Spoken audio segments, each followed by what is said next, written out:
So the Superintendent of Public Education for the state of Wyoming, Megan Degenfelder, thank you for joining us for Eye on the Issues. I've got to ask you, coming out of the private sector, oil, gas, coal, working in that industry, what made you want to become the superintendent? Well, great question. To serve the state that has given me so much growing up is the best way I can think of to really build a future full of opportunities for generations to come. As a product of Wyoming public schools, I had so many opportunities to build a successful life and future in my home state. And so I feel so passionately about providing those same opportunities for future generations of students that I left a successful career in the fossil fuel industry to go into public service. And I'm deeply rooted in the state of Wyoming and my conservative values. And so it was important for me to bring that perspective as well as an outside voice from business and industry to government and education.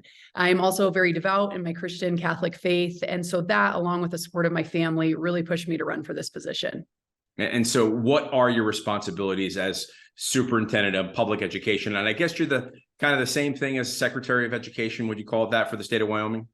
Yes, many states refer to it in different ways. The chief of education, some states are elected, some are appointed. I think it's fortunate that here in Wyoming, the superintendent is elected as the education chief. The Wyoming Constitution actually grants authority of general supervision of K-12 education to the state superintendent of public instruction. Now, at the same time, there are many checks and balances in education governance, including local school boards and the legislative branch.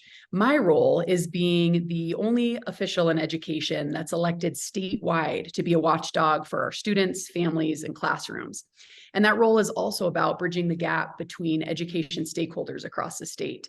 I also serve on many boards, from those directly impacting education, like the State Board of Education, University of Wyoming Board of Trustees, Community College Commission, to those that include the 4 other statewide electeds. With the 4 other statewide electeds, I serve on the State Loan and Investment Board, the Board of Land Commissioners, and the State Building Commission, where we manage the state's $25 billion investment portfolio and the development of our state lands. Wow, you have a lot on your plate. Let's talk about how you feel about the current quality of education in K through 12 in the state of Wyoming.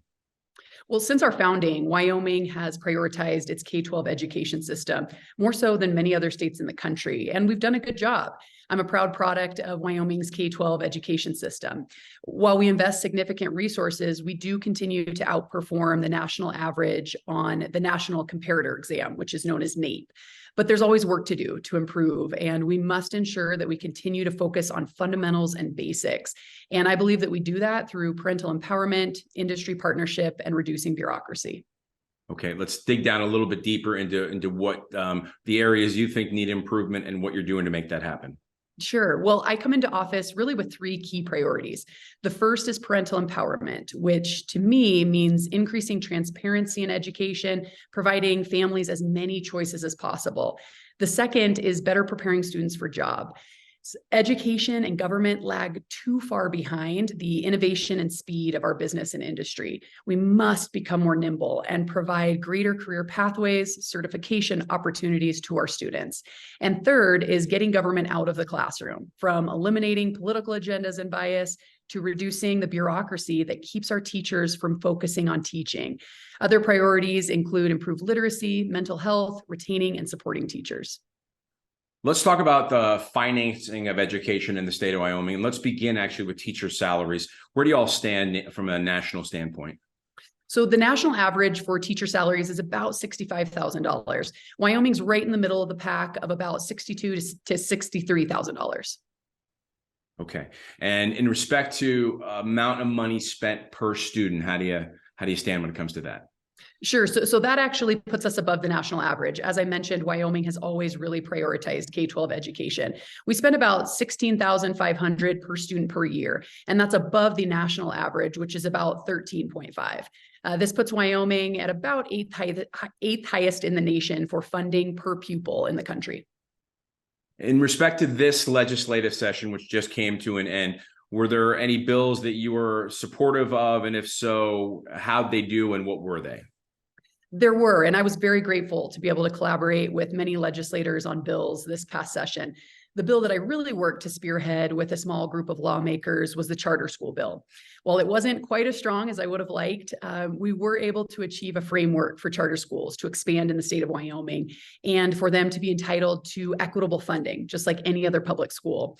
I also supported and worked on various other bills around school choice, protecting girls in sports, eliminating divisive concepts like critical race theory, requiring health records to be provided to parents, and supporting our military families. In respect to school choice, your thoughts? Sure. It is something that I'm very passionate about. And I believe that fundamentally we need to do better in Wyoming. We've just scratched the surface when it comes to school choice in Wyoming.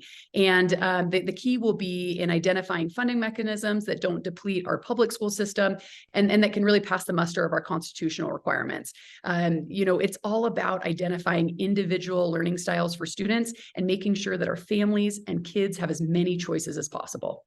And I know, of course, there was a school choice measure that didn't get past the speaker's desk, if you will. Why do you think that was the case? Well, I'm assuming that you're referring to a bill creating education savings accounts for our private or homeschool students. I do think that there's a future for expanding school choice in that way. And again, I supported that bill in concept as well as the topic of school choice for our interim committee. And so I think it's a very new concept in Wyoming. It's one we're going to continue to talk about, one that I'm going to continue to reach out to across the state on. Every voter in the state is my constituent. And so I'll fight for my constituents in and out of the public system. And you briefly referenced CRT. What are your thoughts on CRT? It has absolutely no place in the classroom in Wyoming or in the country. Our kids are entitled to a well-rounded, factual education. When we see political agendas and bias be involved in the classroom, our entire education system, our democracy, our education and democracy, it fails. We must ensure that that's nowhere near our classrooms.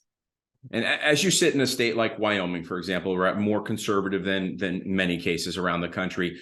What goes through your mind as the head of education for the state when you see other states moving in, well, not necessarily pushing back on CRT the way you are? Sure. Well, I think that it's a great opportunity for Wyoming to be a leader in this country about what exactly is CRT. What are those divisive concepts and what do those mean? Because I think there's a lot of miscommunication and we see that push from the left of that this has to include inclusion and equity. And that's what this is about. And it's really not about that. It's about this political agenda being pushed to our most vulnerable population. And so I think being a leader, really shining a light on what that looks like. And the fact that it can be really hard to identify. Teachers may, in fact, not even know that it's present in their curriculum. And so making sure that we have that full transparency, unlike any other state in the nation, because truly this is our government-funded education. We need to make sure that it's adequate. And once again, as you look around the nation, and some states are moving in the direction of school choice, Arkansas, for example, what goes through your mind when you see what these other states are doing? I think it's very exciting. I think there's this real opportunity to fundamentally change the way that we educate kids and to make sure that they're educated in a specific individualized manner rather than that one size fits all model. And, change can be hard. Here in Wyoming, the fact that we've historically had a very well-funded and successful education system may make some feel like choice is an attack on our traditional system. But it's really not about eliminating our traditional public system. It's about providing students and families with more choice, opportunities. And of course, every student learns differently. And they should really never be limited by the ruralness of their community, which we face here in Wyoming, or by a particular zip code. And I really think we overcome this by focusing on what's best for students. I actually grew up in a rare Wyoming school district with greater choice across its system than most. And that was empowering. I'm also an economist by trade. Choices increase outcomes, period. And how was your school district a little different than the others? Sure. So we had a full choice within the school district. So a child's particular zip code or what part of town that they lived in didn't impact what school that they attended. And so I remember being a junior high student or just moving in that direction and attending the different orientation nights at the different schools.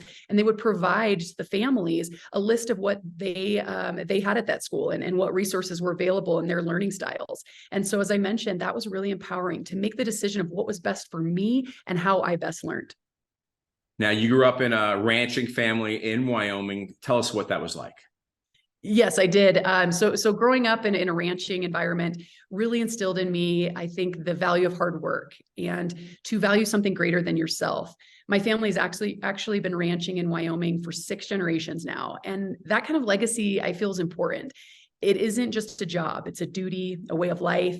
And there were many times over the years that my family nearly lost the ranch, but they fought with everything they had for something greater than themselves. And that's really the mentality that I bring into this position each and every day. I also grew up on my father's side in multiple generations within the oil and gas industry. That experience instilled some of the same values to know and value and respect where your food and energy comes from. All of these ideals are easy for politicians to say they believe in, but they truly are a part of who I am and every bit of how I was raised. And what do you like most about living in the cowboy state? Well, living in a state that feeds and powers the nation and world creates a great sense of pride for me. We have a greater standard of living in this country because of the abundant natural resources in our state.